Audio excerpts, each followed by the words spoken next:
আসসালামু আলাইকুম এভরিওয়ান। আশা করি আপনারা সকলেই ভালো আছেন।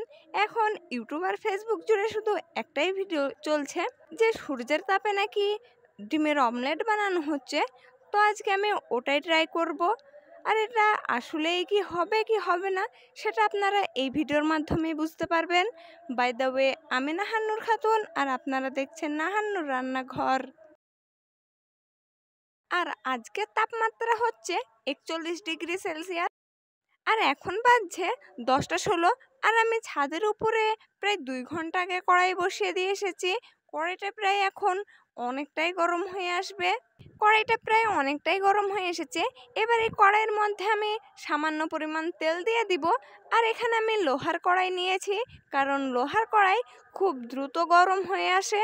আর এদিকে তেলটা গরম হতে থাকুক, অন্যদিকে আমি ডিমটা রেডি করে নিব।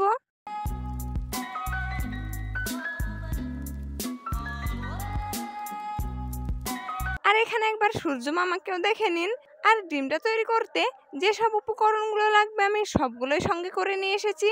এবার একটা পাত্রের মধ্যে পেঁয়াজ কুচি, টমেটো কুচি ও কাঁচা লঙ্কা কুচি দিয়ে দিব। আর সঙ্গে দিয়ে দেব হলুদ গুঁড়ো, জিরে গুঁড়ো আর স্বাদমতো লবণ দিয়ে একবার খুব সুন্দরভাবে মিশিয়ে নিব। দিয়ে ওর মধ্যে ডিমটা দিয়ে দিব। আর ডিমটা দেওয়ার পরে একবার খুব সুন্দরভাবে মিশিয়ে নিব।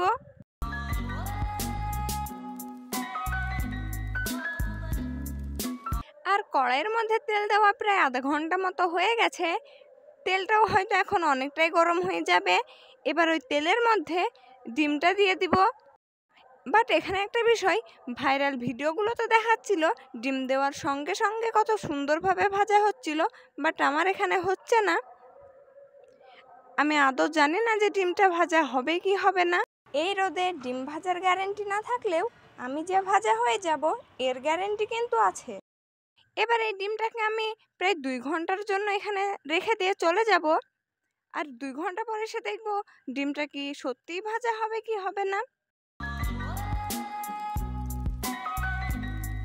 আমি ডিম ভাজতে প্রায় 8টার সময় শুরু করেছি।